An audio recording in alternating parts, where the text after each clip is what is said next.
बेहतरीन drama serial पत्थर दिल के इस एपिसोड में आप देखेंगे कि साफ-साफ मिनाहिल अपनी फूफो जान से कह देती है कि आप इन सब बातों से बड़े अच्छे तरीके से वाकिफ़ थे, लेकिन मुझे यकीन ही नहीं आ रहा कि आप मेरे साथ ऐसा कैसे कर सकते हैं? आखिर ऐसा क्यों किया आपने? मुझे तो कुछ समझ नहीं आ रही है। आप ज़ैन को रोक भी तो सकती थी। अगर मेरी जगह पे आपकी अपनी बेटी होती तो उसके बारे में आपका क्या ख़्याल था? आप उसकी ज़िंदगी इस तरीके से बर्बाद होने देती, जिस पर उसको कहती है कि देखो तुम वाक़ई में मेरी बेटियों की तरह हो और ये बात तुम भी बड़े अच्छे तरीके से जानती हो।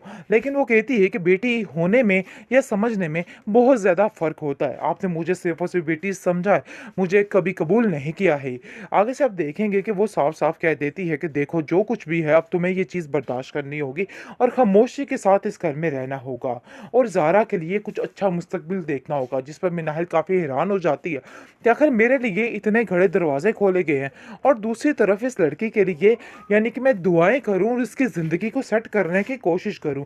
किस तरीके से उन लोगों ने आकर ज़ैन ने अपनी ज़िंदगी सारी ख़राब कर डाली उसके लिए, हर चीज़ तबाह कर डाली। लेकिन ये बात बिल्कुल भी उसकी माँ को बुरी नहीं लग रही है और वो साफ-साफ कह रही है कि देखो उसने जो कुछ किया है हम सब के फ़ायदे के लिए किया है। हम सब की ज़िंदगी सहूलत के लिए ये सब कुछ करना बहुत ज़्यादा ज़रूरी था और तुम्हें ये सब बातें समझना होंगी और इन सब चीज़ों का सोग मनाना बिल्कुल बंद कर दो। बस मैं तुम्हें यही कहना चाहती हूँ और अपने आप को ठीक कर लो क्योंकि ये सब चीज़ सोच के सिर्फ़ और सिर्फ़ हलकान होने के अलावा और तुम्हारे पास कोई भी रास्ता नहीं होगा।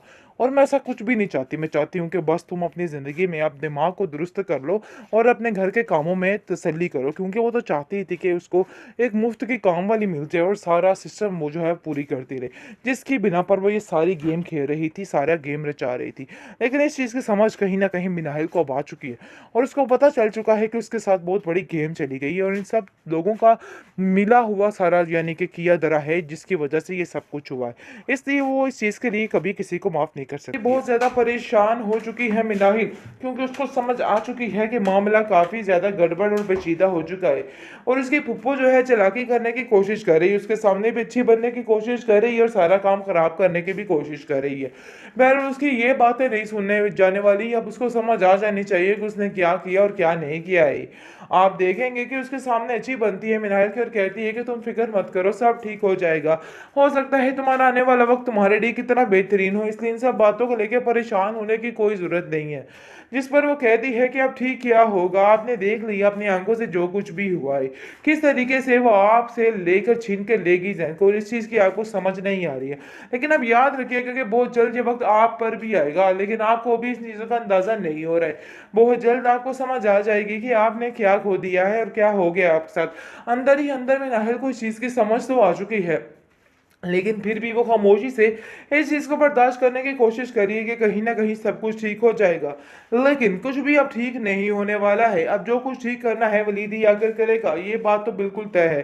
क्योंकि दूसरी तरफ जो उसकी माँ ने वलीद की माँ ने लड़की पसंद की है, उसमें भी कोई न कोई फ़ॉल्ट निकल आया है, जिसकी वजह से अब सारी पेचीदगियाँ ख़त्म होने वाली हैं और सारी टेंशन जो है वो भी ख़त्म होने वाली हैं। बहरहाल जी काफ़ी ज़्यादा टेंशन तो वाक़ई बन चुकी है, लेकिन ज़ारा जो है वो अपनी मनमानी करने से बाज़ नहीं आ रही है।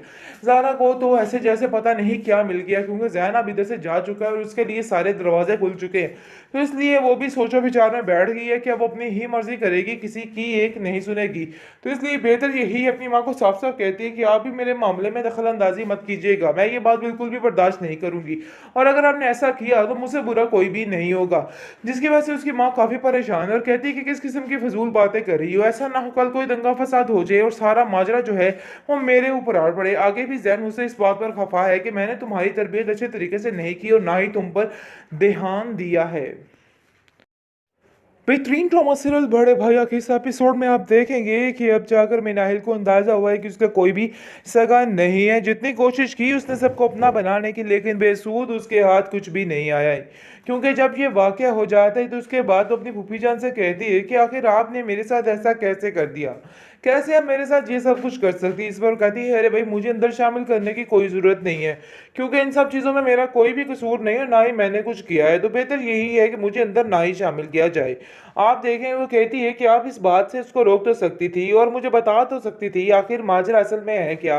जिसको सुनकर वो कहती है कि मेरा यकीन मानो कि मुझे कुछ भी नहीं पता था, मुझे अब सब कुछ जाकर पता चला क्योंकि मैं तुम्हें तकलीफ नहीं देना चाहती थी तो इसलिए मैंने तुम्हें नहीं बताया। दूसरी तरफ ज़ारा अपनी मनमानी करना शुरू कर देती है और साफ साफ कह देती है क्या मेरे पास और कोई भी टाइम नहीं है? ये सब वक़्त ख़त्म हो गया, मेरे हाथों से निकल गया।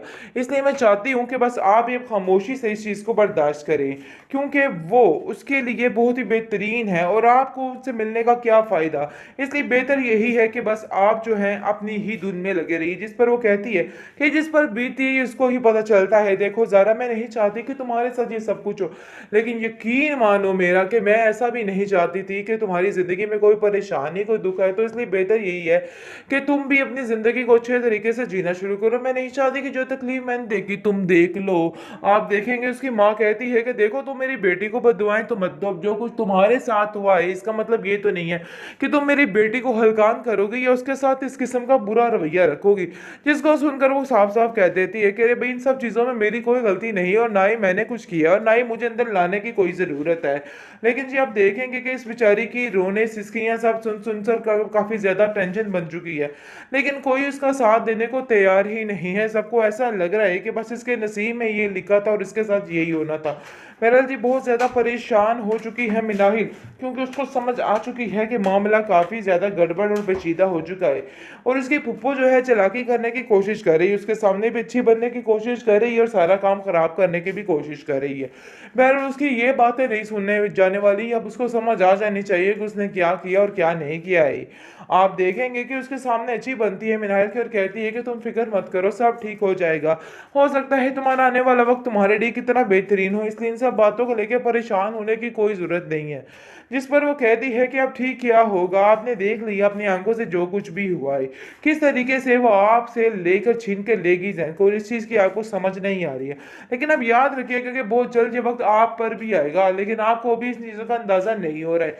बहुत जल्द आपको समझ आ जाएगी कि आपने क्या खो दिया है और क्या हो गया आपके साथ। अंदर ही अंदर में नाहिल को इस चीज़ की समझ तो आ चुकी है, लेकिन फिर भी वो खामोशी से इस चीज़ को बर्दाश्त करने की कोशिश करिए कि कहीं न कहीं सब कुछ ठीक हो जाएगा। लेकिन कुछ भी अब ठीक नहीं होने वाला है। अब जो कुछ ठीक करना है वलीद ही आकर करेगा, ये बात तो बिल्कुल तय है। क्योंकि दूसरी तरफ जो उसकी माँ ने, वलीद की माँ ने लड़की पसंद की है, उसमें भी कोई न कोई फ़ॉल्ट निकल आया है, जिसकी वजह से अब सारी पेचीदगियाँ ख़त्म होने वाली हैं और सारी टेंशन जो है वो भी ख़त्म होने वाली हैं। बहरहाल जी काफ़ी ज़्यादा टेंशन तो वाक़ई बन चुकी है, लेकिन ज़ारा जो है वो अपनी मनमानी करने से बाज़ नहीं आ रही है। ज़ारा को तो ऐसे जैसे पता नहीं क्या मिल गया, क्योंकि ज़ैनब इधर से जा चुका है और उसके लिए सारे दरवाजे खुल चुके हैं। तो इसलिए वो भी सोचो विचार में बैठ गई है कि अब वो अपनी ही मर्ज़ी करेगी, किसी की एक नहीं सुनेगी। तो इसलिए बेहतर यही है, अपनी माँ को साफ-साफ कहती है कि आप भी मेरे मामले में दखल अंदाज़ी मत कीजिएगा। मैं ये बात बिल्कुल भी बर्दाश्त नहीं करूँगी और अगर आपने ऐसा किया तो मुझसे बुरा कोई भी नहीं होगा। जिसकी वजह से उसकी माँ काफ़ी परेशान है और कहती है कि किस किस्म की फ़िज़ूल बातें कर रही हो। ऐसा ना हो कल कोई दंगा-फ़साद हो जाए और सारा माजरा जो है वो मेरे ऊपर आ पड़े। आगे भी ज़ैन मुझसे इस बात पर खफ़ा है कि मैंने तुम्हारी तरबियत अच्छे तरीके से नहीं की और ना ही तुम पर ध्यान दिया है।